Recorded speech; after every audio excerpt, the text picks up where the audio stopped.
Hi hello friends, ನಾನು ನಿಮ್ಮ ಅನಿತಾ ಮೋಹನ್. ಎಲ್ಲರೂ ಹೇಗಿದ್ದೀರಾ? ಐ ಹೋಪ್ ಎಲ್ಲರೂ ಚೆನ್ನಾಗಿದ್ದೀರಾ ಅಂದ್ಕೊಂಡಿದ್ದೀನಿ. ನಾನಿವತ್ತು ನಿಮಗೆ ಸಿಂಪಲ್ಲಾಗಿ ಮಸಾಲ ಬದನೆಕಾಯಿ ಹೇಗೆ ಮಾಡೋದು ಅಂತ ತೋರಿಸ್ತಾ ಇದ್ದೀನಿ. ಬನ್ನಿ ನೋಡೋಣ ಯಾವ ರೀತಿ ಮಾಡೋದು ಅಂತ. ನೋಡಿ, ಮೊದಲನೇದಾಗಿ ನಾನು ಒಂದು ಸ್ಟವ್ ಮೇಲೆ ಕಡಾಯಿ ಇಟ್ಕೊಂಡಿದ್ದೀನಿ. ಅದಕ್ಕೆ ನೋಡಿ ಒಂದು 4 ಟೇಬಲ್ ಸ್ಪೂನ್ ಆಗೋಷ್ಟು ಆಯಿಲ್ನ ಹಾಕ್ಕೊಂಡಿದ್ದೀನಿ. ನೋಡಿ, ನಾನು ಎಣ್ಣೆ ಹಾಕ್ಕೊಂಡಿದ್ದೀನಿ. ಈಗ ಇದಕ್ಕೆ ಕಾಲು ಟೇಬಲ್ ಸ್ಪೂನ್ ಆಗೋಷ್ಟು ಸಾಸಿವೆ ಜೀರಿಗೆ 2 ಹಾಕ್ಕೊಂಡಿದ್ದೀನಿ. ನೋಡಿ, ಸಾಸಿವೆ ಜೀರಿಗೆ 2 ಹಾಕ್ಕೊಂಡ್ಮೇಲೆ ಒಂದೇ ಒಂದು ಈರುಳ್ಳಿನ ಕಟ್ ಮಾಡಿರೋದನ್ನು ಹಾಕ್ಕೊಳ್ತಾ ಇದ್ದೀನಿ. ಹಾಗೆ ಇದಕ್ಕೆ ಒಂದು 2 ಕಡ್ಡಿ ಆಗೋಷ್ಟು ಕರಿಬೇವನ್ನು ಕೂಡ ಸೇರಿಸ್ಕೊಳ್ತಾ ಇದ್ದೀನಿ. ನೋಡಿ, ನಾನು ಹಾಕ್ಕೊಂಡಿದ್ದೀನಿ. ಈ ರೀತಿ ಒಂದು ಸಲ ಫ್ರೈ ಮಾಡ್ಕೊಳ್ಳಿ. ನೋಡಿ, ನಾನು ಈರುಳ್ಳಿ ಹಾಕ್ಕೊಂಡಿದ್ದೀನಿ. ಅದೇನು ಫ್ರೈ ಆಗೋ ತನಕ ನಾನು ವೆಯ್ಟ್ ಮಾಡಲ್ಲ. ನೋಡಿ, ಬದನೆಕಾಯಿನ ನಾನು ಸೀಳ್ಬಿಟ್ಟು ಇಟ್ಕೊಂಡಿದ್ದೆ. ಅದನ್ನು ಡೈರೆಕ್ಟ್ ನೋಡಿ ನಾನು ಹೀಗೆ ಹಾಕ್ಕೊಳ್ತಾ ಇದ್ದೀನಿ. ಈ ಥರ ಹಾಕ್ಕೊಳ್ಳಿ. ನೀವು ಕಟ್ ಮಾಡಾದರೂ ಹಾಕ್ಕೊಳ್ಳಿ, ಯಾವ ಬದನೆಕಾಯಿ ಬೇಕಾದರೂ ಹಾಕ್ಕೊಳ್ಳಿ. ಇದು ಎಳೆ ಬದನೆಕಾಯಿ ಅಲ್ಲ, ಇದು ಬರೋದೇ ಗಿಡದಲ್ಲಿ ಇಷ್ಟೇ. ಅದಕ್ಕೆ ನೋಡಿ ನಾನು ಹಾಗೆಯೇ ಹಾಕ್ಕೊಂಡಿದ್ದೀನಿ. ನೋಡಿ, ಈ ಬದನೆಕಾಯಿ ಒಂದೆರಡೇ ಇತ್ತು, ಅದಕ್ಕೆ ಇದನ್ನು ಕಟ್ ಮಾಡಿ ಹಾಕ್ಕೊಂಡಿದ್ದೀನಿ. ನಿಮ್ಮ ಹತ್ರ ಯಾವ ಬದನೆಕಾಯಿ ಇದೆಯೋ ಆ ಬದನೆಕಾಯಿ ಹಾಕಿ ಮಾಡ್ಕೊಳ್ಳಿ, ಚೆನ್ನಾಗಿರುತ್ತೆ. ಈಗ ನೋಡಿ, ನಾನು ಬದನೆಕಾಯಿ ಹಾಕಿದ್ಮೇಲೆ ಡೈರೆಕ್ಟ್ ಸ್ವಲ್ಪ ಉಪ್ಪು ಹಾಕ್ಕೊಂಡಿದ್ದೀನಿ. ನೋಡಿ, ಹಾಗೆ ಒಂದು 1/4 ಟೇಬಲ್ ಸ್ಪೂನ್ ಆಗೋಷ್ಟು ಅರಿಶಿನ ಹಾಕ್ಕೊಂಡಿದ್ದೀನಿ. ಈಗ ನೀಟಾಗಿ ಕಲಿಸ್ಕೊಳ್ಳಿ. ಒಂದು ಕಲಿಸ್ಕೊಳ್ಳಿ, ಈ ಥರ ನೋಡಿ, ಇದು ಕಲಿಸ್ಕೊಳ್ಳಿ.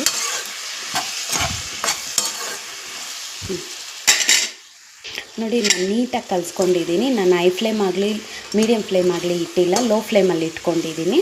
ನೋಡಿ, ಈ ಥರ ಕಲಿಸ್ಕೊಂಡು ಒಂದು ಪ್ಲೇಟ್ನ ಈ ಥರ ಮುಚ್ಚಿಬಿಡ್ತೀನಿ. ಇದು ಫ್ರೈ ಆಗೋಷ್ಟರಲ್ಲಿ ನಾವು ಮಸಾಲೆಗೆ ರೆಡಿ ಮಾಡ್ಕೊಳ್ಳೋಣ. ನೋಡಿ, ನಾನು ಮಿಕ್ಸಿ ಜಾರ್ ತೊಗೊಂಡಿದ್ದೀನಿ. ಅದಕ್ಕೆ 1-2 ಟೊಮೆಟೊನ ಕಟ್ ಮಾಡಿ ಹಾಕ್ಕೊಳ್ತಾ ಇದ್ದೀನಿ. ನೋಡಿ, ಈಗ ಒಂದೇ ಒಂದು ಈರುಳ್ಳಿನ ಸೇರಿಸ್ಕೊತಾ ಇದ್ದೀನಿ. ನೋಡಿ, ಈಗ ಒಂದು 10-12 ಬೆಳ್ಳುಳ್ಳಿ ಹೆಸಳನ್ನ ಸೇರಿಸ್ಕೊಂಡಿದ್ದೀನಿ. ನೋಡಿ, ಒಂದು ಸ್ವಲ್ಪ ಕೊತ್ತಂಬರಿ ಸೊಪ್ಪನ್ನ ಕೂಡ ನಾನು ಸೇರಿಸ್ಕೊತಾ ಇದ್ದೀನಿ.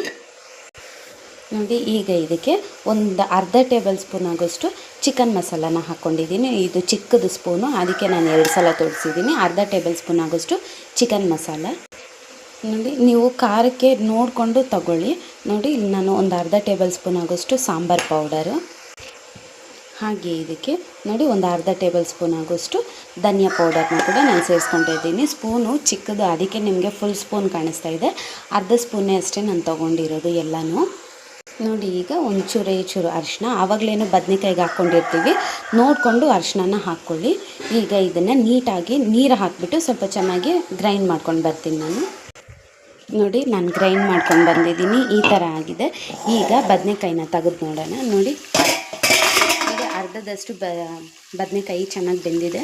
ಈಗ ಮಸಾಲೆನ ಸೇರಿಸ್ಕೊಳ್ಳೋಣ. ಈ ಮಸಾಲೆ ಜೊತೆಯಲ್ಲಿ ಅರ್ಧ ಬೆಂದರೆ ನೀಟಾಗಿ ಕರೆಕ್ಟಾಗಿ ಬರುತ್ತೆ. ನಮಗೆ ಕನ್ಸಿಸ್ಟೆನ್ಸಿ ನೋಡಿಕೊಂಡು ನೀರು ಸೇರಿಸ್ಕೊಳ್ಳಿ. ಮುಂದೆ ನಾನು ಮಸಾಲೆ ಹಾಕ್ಕೊಂಡಿದ್ದೀನಿ. ನೀಟಾಗಿ ಇದು ಮಸಾಲೆ ನೀಟಾಗಿ ಫ್ರೈ ಆಗಿ ಹಸಿ ಸ್ಮೆಲ್ಲೆಲ್ಲ ಹೋಗೋಷ್ಟರಲ್ಲಿ ನಮಗೆ ಕರೆಕ್ಟ್ ಕನ್ಸಿಸ್ಟೆನ್ಸಿ ಬರುತ್ತೆ.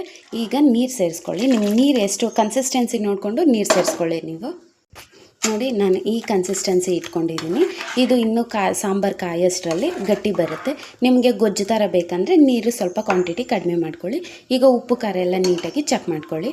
ನೋಡಿ, ನಾನು ಉಪ್ಪು ಖಾರ ಎಲ್ಲ ಚೆಕ್ ಮಾಡ್ಕೊಂಡಿದ್ದೀನಿ. ಉಪ್ಪು ಕಡಿಮೆ ಇತ್ತು ಹಾಕ್ಕೊಂಡಿದ್ದೀನಿ. ಈಗ ಇದು ಚೆನ್ನಾಗಿ ಕುದಿ ಬರಬೇಕು. ನಾವೆಲ್ಲ ಹಸಿದೇ ರುಬ್ಕೊಂಡಿರೋದ್ರಿಂದ ಅದು ಹಸಿ ಸ್ಮೆಲ್ಲೆಲ್ಲ ಹೋಗಿ ನೀಟಾಗಿ ಬದನೆಕಾಯಿ ಎಲ್ಲ ಬೆಂದು ಇದು ಸಾಂಬಾರು ಕುದಿಯೋ ಬರೋಷ್ಟರಲ್ಲಿ ಎಲ್ಲ ಕರೆಕ್ಟಾಗಿ ಸರಿ ಆಗುತ್ತೆ. ಇವಾಗ ನಾವು ಈ ಸಾಂಬಾರನ್ನ ಕುದಿ ಬರೋ ತನಕ ಕುದಿಸ್ಕೊಳ್ಳೋಣ. ನೋಡಿ ಫ್ರೆಂಡ್ಸ್, ಸಾಂಬಾರೆಲ್ಲ ಚೆನ್ನಾಗಿ ಕುದಿ ಬಂದಿದೆ. ಕಲರ್ ಕೂಡ ಚೇಂಜ್ ಆಗಿದೆ. ನೋಡಿ, ಬದನೆಕಾಯಿ ಎಲ್ಲ ನೀಟಾಗಿ ಬೆಂದಿದೆ.